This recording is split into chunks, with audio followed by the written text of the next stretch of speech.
Hello दोस्तों, आप सभी का एक बार पुनः हमारे यूट्यूब चैनल में स्वागत है। दोस्तों, आप सभी लोग जान रहे हैं कि जो जीआईसी लेक्चरर की मुख्य परीक्षा की डेट है वो बढ़ा दी गई है। जो पहले 6 फरवरी को होने वाली थी वो अभी अब आपकी जो परीक्षा है वो 13 मार्च को होगी।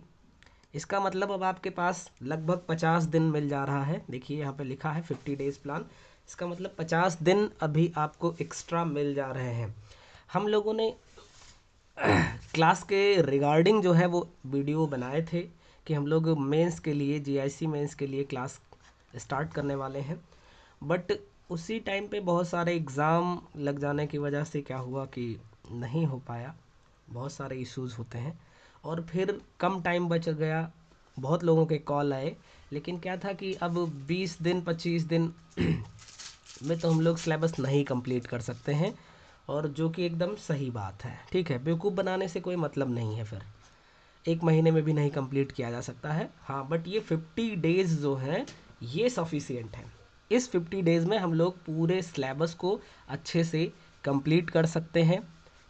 ठीक है, तो इसमें हम लोग केमिस्ट्री सब्जेक्ट की बात करेंगे। केमिस्ट्री सब्जेक्ट जो कि मैं ही पढ़ाऊँगा आपको। ठीक है,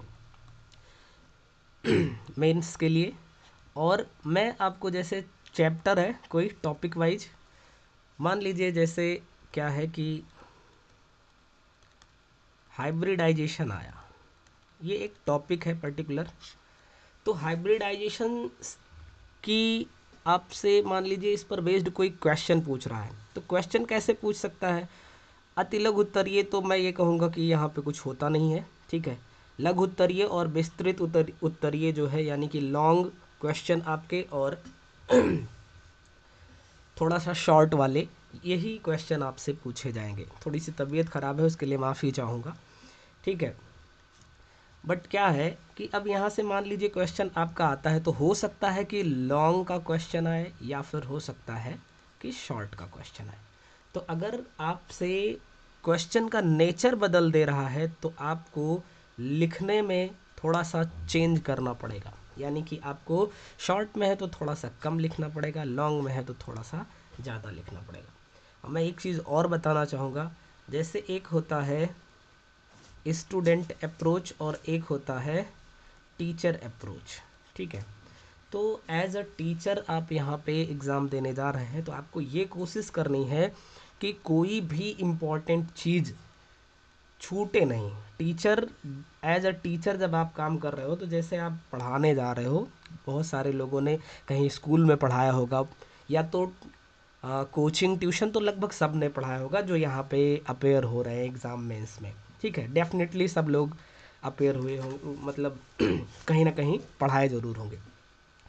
तो एज अ स्टूडेंट और टीचर में बेसिकली यही डिफरेंस होता है कि स्टूडेंट जो पूछा जाता है जितना एकदम टू द पॉइंट या तो उतना ही बता पाता है या उससे थोड़ा कम ही बता पाता है। बट एज अ टीचर जब आप यहाँ पे आंसर लिख रहे हो तो आपसे कहीं ना कहीं मुझे लगता है कि उम्मीद भी रखी जाती है कि आपको ठीक है, कोई टॉपिक आया तो उसके बारे में सारी चीज़ें अच्छे से लिखना है। फर्जी की इधर उधर की कहानी नहीं डालनी है आपको, बट उससे रिलेटेड जितने भी रेलेवेंट पॉइंट हैं मैक्सिमम आपको वहाँ पे लिखने की ज़रूरत होती है। अब जैसे मान लीजिए कि हमें 25 मार्क्स के क्वेश्चन अगर आता है लॉन्ग में हाइब्रिडाइजेशन से, तो पक्का उम्मीद है जैसा कि आपको, आप लोगों ने पीसीएस मेंस के क्वेश्चन का नेचर देखा होगा। तो क्या है कि एक्सप्लेन हाइब्रिडाइजेशन और फिर उसके बाद वो 8 से 10 मॉलिक्यूल लिख देगा जिसमें आपको हाइब्रिडाइजेशन बताना होगा। अब आप सोचिए कि ये 8 से 10 पे आपको हाइब्रिडाइजेशन बताना है और एक्सप्लेन हाइब्रिडाइजेशन, इतने में 25 नंबर आप कैसे लेंगे? और अगर यही शॉर्ट में आ जाता जिसमें कि 10 मार्क्स के और 15 मार्क्स के भी हो सकते हैं, तो यहाँ से आप कैसे लिखेंगे? यानी कि जितना आपको कंटेंट डालना है वो चेंज हो गया। ठीक है, मैं 25 के लिए अगर बताऊं तो मुझे लगता है कि आपको हाइब्रिडाइजेशन की सबसे पहले डेफिनीशन लिखनी चाहिए। जनरली लोग क्या करेंगे, डेफिनेशन लिख देंगे फटाक से हाइब्रिडाइजेशन क्या है, उसके बाद तुरंत टाइप्स लिख देंगे कि हाँ SP type, sp2, sp3, sp3d, ऐसे पूरा लिख देंगे। और बहुत सारे लोग उसमें कुछ एग्जांपल्स भी कर देंगे। ठीक है, मुझे लगता है कि जब उसने एक्सप्लेन करने के लिए पूछ लिया तो बेहतर ये है कि आप ये मान के चलिए ये जो 8 से 10 मॉलिक्यूल दिया है ये एक एक नंबर का होगा। यानी कि अगर हम इसको 10 कह लें तो 25 में से 10 हटा लीजिए तो 15 नंबर में आपको हाइब्रिडाइजेशन पूछा हुआ है।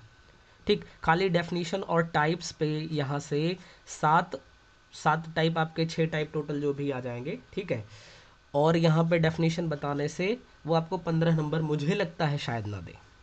लेकिन इसमें एक आध चीज़ और अगर आप ऐड कर देते हैं, बहुत छोटी बात है, क्या डेफिनेशन आपने लिखा ही, उसके बाद हाइब्रिडाइजेशन के लिए जो कंडीशंस होती हैं, कौन सी कंडीशन है वो आप यहाँ पे दूसरी हेडिंग में कर दीजिए। ठीक, उसके बाद आप फिर यहाँ पे इसके टाइप्स करिए। आपने कुछ नहीं किया, एक ही पॉइंट किया। अगर ऐसे ही कोई टॉपिक है कि हाइब्रिडाइजेशन के लिए मान लीजिए यहाँ पे लिमिटेशंस कुछ हैं, तो लास्ट में आपको लिमिटेशन लगा देनी है। ज़्यादा नहीं, आपको यहाँ से 2 से 3 पॉइंट, यहाँ पे 2 से 3 पॉइंट भी अगर आपने यहाँ पे लिख दिया ना तो ये आपकी हेडिंग बहुत अच्छा रोल प्ले करने वाली है। उसके बाद टाइप्स में आप लिखे और लास्ट में अगर मन करता है तो एक एक एग्जाम्पल यहाँ पे लिख लिए, या फिर लास्ट में सबके साथ में एक चार्ट बना दिया आपने कि ये हाइब्रिडाइजेशन है तो यहाँ पे या एग्जाम्पल क्या हो जाएगा इसका, ज्योमेट्री कैसी हो जाएगी इसकी, या फिर शेप कैसा हो जाएगा, ये चीज़ें आपने यहाँ पे बता दिया। तो ये 25 नंबर्स अब आपको 25 में मैक्सिमम मिलेगा, क्योंकि मुझे नहीं लगता कि यहाँ से आपने एक्सप्लेन करने के लिए उसने कहा था तो आपने कुछ भी छोड़ा है यहाँ पे। ठीक, कुछ भी आपने यहाँ लगभग छोड़ा नहीं है। तो आपको बस मैं यही कहना चाहूँगा कि थोड़ी सी अपनी अप्रोच जो है वो यही ध्यान में रखना है कि हाँ, हम मैक्सिमम चीज़ें कैसे याद रखेंगे। ठीक है, और कैसे उसको लिखेंगे। तो एक चीज़ और मैं बताऊंगा यहाँ पे आपको कि एक सेकेंड रुक जाइएगा। हाँ, मेंस है और यहाँ पे आपको वहाँ जाके आंसर लिखना है। ठीक है, पूरा पूरा राइटिंग करनी है आपको। इसका मतलब आप कोशिश ज़रूर ये करिए कि यहाँ पे लिखने का बहुत अच्छे से अभ्यास आपको होना चाहिए। कम से कम कुछ नहीं तो पर डे आप 10 से 15 पेज ज़रूर लिखने की हैबिट डाल लीजिए। ठीक है, और कोशिश ये करिए कि आप ये 10-15 पेज जो लिख रहे हैं इसको ज़्यादा से ज़्यादा 2 स्लॉट में करके रखिए बस। यानी कि कभी बैठ गए 1 घंटे के लिए तो कुछ लिख लिया, 1.5 घंटे के लिए ऐसे ही 1-1.5 घंटे के लिए फिर से कुछ लिख लिया। इकट्ठा बैठ के 10-15 पेज अगर आप लिखने का मन होता है तो एक कोई टॉपिक चूज कर लो, उस टॉपिक को आपने पढ़ा अच्छे से, उसके बाद बैठ के उसको लिख लो।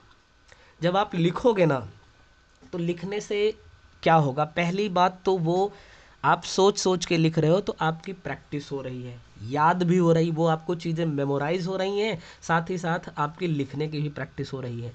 और इसके साथ में जो 2 एक्स्ट्रा चीज़ें निकल के आएंगी जब आप लिख लोगे ना और बाद में आप खुद से वही देखोगे तो आपको समझ में आएगा यार मैं इस पे राइटिंग, जिनकी राइटिंग थोड़ी सी ख़राब है इन केस, ठीक है, तो यार मैं इसको थोड़ा और सुधार सकता हूँ। ठीक है, शुरुआती दौर में आप थोड़ा सा स्पीड कम करके लिखिए, राइटिंग पे ध्यान दे के लिखिए, तो इससे क्या होगा, स्पीड आपकी स्लो हो जाएगी, बट कोई बात नहीं, 2-4-6 दिन 10 दिन उसके बाद फिर आपकी धीरे धीरे स्पीड आने लग जाएगी। और दूसरी बात, जब आप लिखोगे तो आपको ये भी ध्यान में आएगा मैं कैसे इन्हीं चीज़ों को थोड़ा बेहतर तरीके से लिखूं कि ये देखने में भी अच्छा लगे। राइटिंग अच्छी हो गई, ठीक है, बट पता चल रहा है सब लिखे जा रहे हैं लिखे जा रहे हैं तो वो अच्छा नहीं पड़ेगा ना, देखने में भी अच्छा होगा। देखो, खासकर कहा जाता है कि स्कूल के टाइम में जो गर्ल्स होती हैं उनको नंबर अच्छे मिलते हैं। ठीक है, सेम मतलब कि उससे हो सकता है कि उसी कैटेगरी का पढ़ने में या उससे थोड़ा बढ़िया कोई बॉय स्टूडेंट है उसको नंबर अच्छे नहीं मिले, बट गर्ल्स में कोई ऐसी गर्ल है जो किसी बहुत अच्छे लड़के से पढ़ने में, जो अच्छा बहुत लड़का है उससे क्या है कि थोड़ा सा कमज़ोर ही है, बट नंबर उसके ज़्यादा आ गए। क्यों? क्योंकि वो जितना जानती थी उसको बहुत अच्छे से डेकोरेट करके सुंदर तरीके से लिखा। और जनरली लड़कियों की राइटिंग अच्छी होती ही है, लड़कों के कंपैरिजन में लड़के हमेशा जल्दी में रहते हैं। ठीक है, तो यहाँ पे क्या है, क्योंकि इनकी शुरू से ही आदत होती है चीज़ों को सुंदर करके, सुंदर से लिखना, अच्छे से लिखना, और लड़कों में ये आदत थोड़ी सी कम होती है, जिसका खामियाजा उनको कई जगह पे देखने को मिलता है। और ये हमारा जो पीसीएस का पेपर हो रहा है, ये रिटन का मतलब ही है कि आपको ध्यान में रखिए, ध्यान से, कि यहाँ से आपसे क्यों लिखवा रहे हैं। बात नंबर 1 कि आप कितनी अच्छे से चीज़ों को जानते हैं और साथ ही साथ एक्सप्लेन कर सकते हैं, ठीक है। और दूसरी बात यहाँ पे हमें हमसे अगर पूछा जाए तो मैं तो यही कहूँगा भाई कि अगर कोई बंदा सिर्फ उतने अच्छे से लिख रहा है कि समझ में आए उसको, तो ठीक है। लेकिन वास्तव में क्या होता है, आप नोट्स बनाते हो जब किसी रफ कॉपी में लिखते हो और फिर उसको दोबारा पढ़ो तो आपका खुद ही पढ़ने का मन नहीं होगा। लेकिन जो आप फेयर कॉपी करते हो ना, उसमें बहुत सुंदर सुंदर से आप लिखने की कोशिश करते हो, साफ साफ लिखने की कोशिश करते हो, तो फिर कभी जब आप उस कॉपी को उठाते हो ना, तो देख के मन खुश हो जाता है और एक के बदले आप 2 पेज भी पढ़ सकते हो। तो इसका भी कहीं ना कहीं फ़र्क होता है। कुल मिला के मोरल ऑफ द स्टोरी ये है कि आपको लिख लिख के प्रैक्टिस करके चीज़ों को पढ़ना है। कम से कम पर डे 10-15 पेज तो ज़रूर से ज़रूर लिखना है, इससे कम नहीं लिखना है, ठीक है। तो अगर आप इतना करते हैं तो आई थिंक कि बहुत अच्छा रहेगा। और हम लोग स्टार्ट करेंगे कल से, क्लासेस स्टार्ट हो जाएंगी। कल आपकी है 21 जनवरी, और कल से हम लोग केमिस्ट्री की क्लासेस स्टार्ट करेंगे। इसके रिगार्डिंग क्या है, पहले भी बहुत सारे लोगों के कॉल आए, बहुत सारे लोगों के मैसेज आए, लेकिन उसमें क्या था कि मैंने अभी आपको बताया कि 25 से 30 दिन में सिलेबस नहीं कंप्लीट किया जा सकता है, जो कि एकदम सही बात है। और आप लोग ध्यान से देख लो इस बात को, क्योंकि आप लोग भी एग्ज़ाम क्वालिफाई किए हो यहाँ पे, तो ऐसा नहीं कि आप लोगों को पता नहीं है। अगर कोई 25 दिन में, 30 दिन में कह रहा है मैं पूरा पढ़ा दूंगा, तो इसका मतलब मुझे नहीं लगता कि वो सही बोल रहा होगा, क्योंकि सिलेबस बहुत ज़्यादा है। हाँ, मगर 45 से 50 दिन में आपको सिलेबस पूरा अच्छे से, यानी कि डिटेल वे में सिलेबस को पढ़ाया जा सकता है। लेकिन सिलेबस की बात है, खाली सिलेबस को डिटेल्ड वे में पढ़ाया जा सकता है, ठीक है। और आप इसको ये सोचिए कि जैसे मान लीजिए यहाँ पे 1.5 घंटे की या फिर 2 घंटे की क्लासेस चली, और कोशिश की गई कि उसमें जितना मैक्सिमम, क्योंकि मैं पूरा चार्ट बनाया हुआ हूँ कि उसमें हम किस दिन पे कौन सी पूरा पूरा चैप्टर ख़त्म हो पाएगा, तो पूरा चैप्टर हम इतने देर में ख़त्म कर देंगे, क्योंकि कुछ चैप्टर छोटे हैं, कुछ चैप्टर बड़े बड़े हैं, या कुछ ऐसे चैप्टर हैं जो बहुत इंपॉर्टेंट हैं, जहाँ से ज़्यादा क्वेश्चन पूछे गए हैं, ठीक है। तो मैं वहाँ पे आपको टॉपिक पढ़ाऊँगा, टॉपिक के हिसाब से पढ़ाऊँगा। ये नहीं कि बस सिलेबस ख़त्म कर देना है हमें, नहीं, ठीक है। मैं आपको टॉपिक पढ़ाऊँगा। हाँ, पढ़ाने का भी तरीका मैं बता दे रहा हूँ कि टॉपिक से रिलेटेड सारी बातें पढ़ाने के बाद हम लोग वहाँ से रिलेटेड क्वेश्चन को भी बताएंगे कि हाँ, अब हमारे पास क्वेश्चन का सोर्स क्या है। सोर्स मेन जो है वो पीसीएस मेंस में पूछे गए क्वेश्चन के नेचर है, कि ऐसे क्वेश्चन, चूंकि ये पीसीएस ही करवा रहा है, ठीक है, वही कंडक्टिंग बॉडी है तो यहाँ पे मैक्सिमम चीज़ें ऐसी होंगी कि जीआईसी लेक्चरर में यहाँ से क्वेश्चन उठेंगे, पूरे पूरे चांस हैं। अगर क्वेश्चन नहीं उठते हैं तो नेचर यहाँ पे क्वेश्चन का ऐसा ही सॉरी कुछ रहने वाला है, ठीक है। हाँ, बस एक बात यह है कि पीसीएस वाला जो आप सिलेबस लेके आओगे, उसके सिलेबस में और जीआईसी के सिलेबस में काफ़ी डिफरेंस देखने को मिलता है। तो उस डिफरेंस को हमें पूरा करना पड़ेगा कि मेंस के ही खाली क्वेश्चन नहीं, यहाँ से क्वेश्चन का नेचर देखना है, और वैसे ही हमें जिस चैप्टर को हम पढ़ रहे हैं वहाँ पे क्वेश्चन बनाने की कोशिश करनी है कि हाँ, ऐसे ही क्वेश्चन इससे आएगा। तो हम लोग ऐसे ही करेंगे। जैसे मान लीजिए हमने टॉपिक पढ़ाया, टॉपिक में सारी चीज़ें कवर होंगी, क्योंकि वो टॉपिक स्पेशली बनाया ही इसी हिसाब से जाएगा कि वहाँ से रिलेटेड क्वेश्चन देख के उसके बाद टॉपिक डिसाइड होगा, ठीक है। और फिर उस टॉपिक से, जैसे मान लीजिए किसी पर्टिकुलर टॉपिक, जैसे मैंने अभी हाइब्रिडाइजेशन वाला बताया था, तो इससे रिलेटेड अगर आपके अच्छा, हटा दिया है मैंने, ठीक है। तो अगर आपके यहाँ पे कितने टाइप के क्वेश्चन पूछे जा सकते हैं, वो सारी चीज़ों को इंक्लूड करके फिर वहाँ पे पढ़ाया जाएगा। वहाँ से रिलेटेड कुछ एग्जांपल्स मैं आपको सॉल्व करवाऊंगा और कुछ आपको खुद से सॉल्व करने के लिए भी दूंगा, वो आपको करना पड़ेगा, ठीक है। और आप जितना ईमानदारी से काम करेंगे उतना बेहतर आपको रिजल्ट देखने को मिलेगा, ठीक है। और ये रही बात कि हाँ, मैं ये बता रहा था कि पर डे 1.5-2 घंटे, यानी कि मैं चैप्टर वाइज पूरा पूरा चैप्टर भी ख़त्म कर सकता हूँ, या फिर पूरे टॉपिक और उससे रिलेटेड जो क्वेश्चंस हैं वो हम लोग कर सकते हैं। वो डिपेंड करता है कि हमारा चैप्टर छोटा है, बड़ा है, इम्पॉर्टेंट कितना है। बट आपका पूरा सिलेबस जो है वो इतने डे में कम्प्लीटली ख़त्म हो जाएगा, ठीक है। तो कल हमारी पहली क्लास होगी, यानी कि 21 से हम लोग स्टार्ट कर देंगे क्लास। तो जो लोग इनरोल्ड होना चाहते हैं क्लास में, फटाफट से आप लोग, ये आपके पास 2 व्हाट्सएप नंबर है, इसमें आप व्हाट्सएप करिएगा प्लीज़, कॉल मत करिएगा थोड़ा सा, क्योंकि हो सकता है आपकी कॉल रिसीव ना हो। हाँ, अगर आपने मैसेज किया और उसके बाद आपको जवाब नहीं मिलता है कुछ टाइम तक, तो पेशेंस रखिएगा। आपको जल्दी से जल्दी, जितना जल्दी हो सकेगा, यानी कि 2 से 3 घंटे में आपको ज़रूर कुछ ना कुछ रिस्पॉन्स जाएगा। वैसे और भी जल्दी संभावना है आपको जवाब मिल जाए। क्यों? क्योंकि अब इसके, चूँकि ये क्लासेस आपको पढ़ानी है, तो इसके रिगार्डिंग बहुत सारे काम भी करने पड़ेंगे, ठीक है। बहुत सारे काम भी करने पड़ेंगे, आपको नोट्स भी प्रोवाइड करना पड़ेगा, तो ढेर सारे काम हो जाते हैं।